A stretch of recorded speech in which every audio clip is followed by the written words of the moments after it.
Om Swastiastu.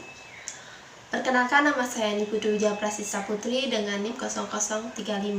Nah, baik, di waktu yang pada kesempatan hari ini saya akan memaparkan materi mengenai hubungan ketenagakerjaan. Nah, yang pertama yaitu pengertian hubungan ketenagakerjaan.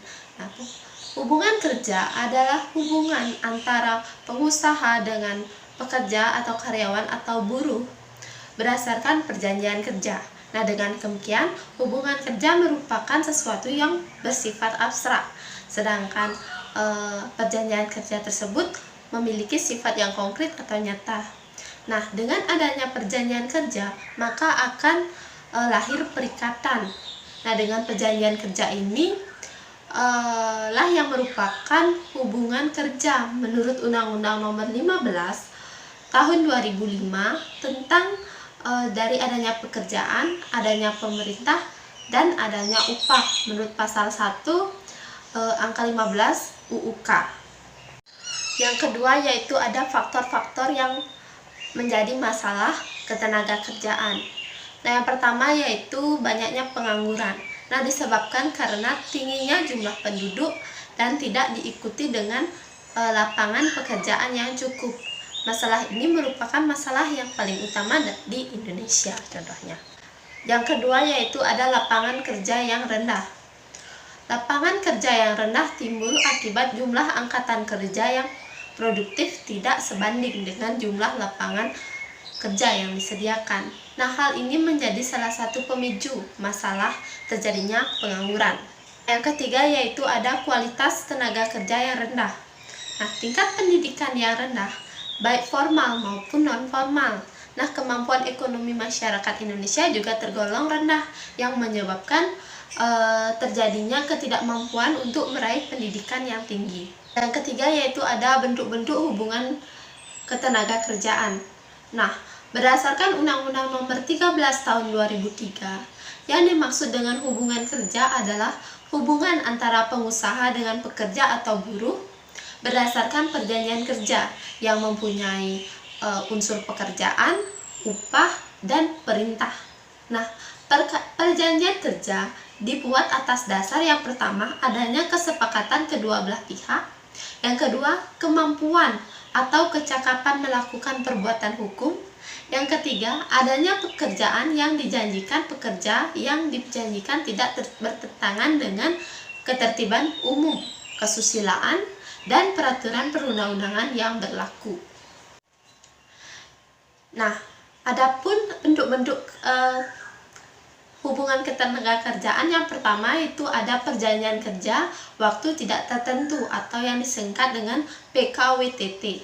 Nah, yang ditunjukkan untuk pekerjaan yang sifatnya tetap dan berlangsung secara terus-menerus. Karena itu, PKWTT atau perjanjian kerja waktu tidak tertentu memperbolehkan adanya masa percobaan kerja selama maksimal 3 bulan. Namun selama 3 bulan itu perusahaan tidak diizinkan untuk memberikan gaji. Nah, yang kedua yaitu ada perjanjian kerja waktu tertentu. Nah, perbedaan dengan WKTTT dapat mensyaratkan adanya percobaan. PKWT atau perjanjian kerja waktu tertentu tidak dapat mensyaratkan adanya masa percobaan dan hanya ditunjukkan untuk pekerja yang sifatnya temporer atau musiman.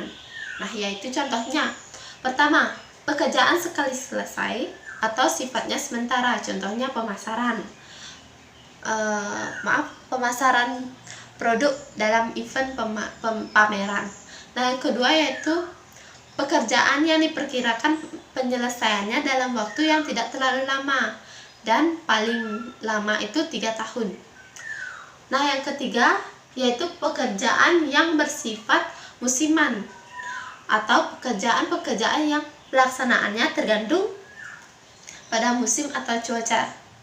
Yang terakhir yaitu yang keempat, pekerjaan yang berhubungan dengan produk baru, kegiatan baru ataupun produk tambahan yang masih dalam atau proses percobaan atau penjajakan. Yang keempat yaitu ada kebijakan hubungan ketenagakerjaan. Nah, kebijakan ketenagakerjaan secara langsung mempengaruhi pasar tenaga kerja dan kondisi perekonomian makro.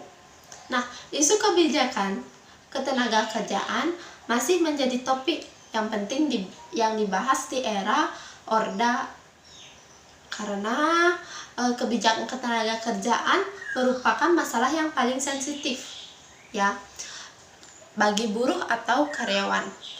Nah, yang tujuannya itu dalam melakukan penelitian atau misalnya melakukan sesuatu uji itu mendeskripsikan isu-isu kebijakan ketenagakerjaan di era Orde. Yang kedua itu menganalisis faktor-faktor kebijakan ketenagakerjaan yang mempengaruhi pasar tenaga kerja dan perekonomian Indonesia.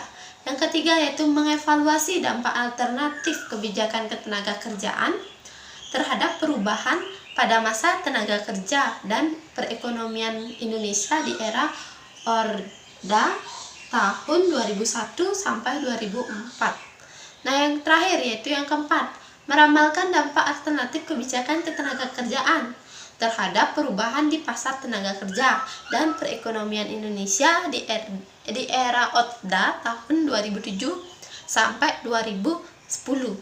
Adapun contoh hubungan ketenagakerjaan. Nah, itu hubungan antara Indonesia dan Jepang. Nah, hubungan ini dalam bentuk forum investasi bersama tingkat tinggi perusahaan swasta antara Jepang dan Indonesia. Nah, rencana investasi ini meliputi masalah bea, kostum, tenaga kerja, infrastruktur, dan daya saing.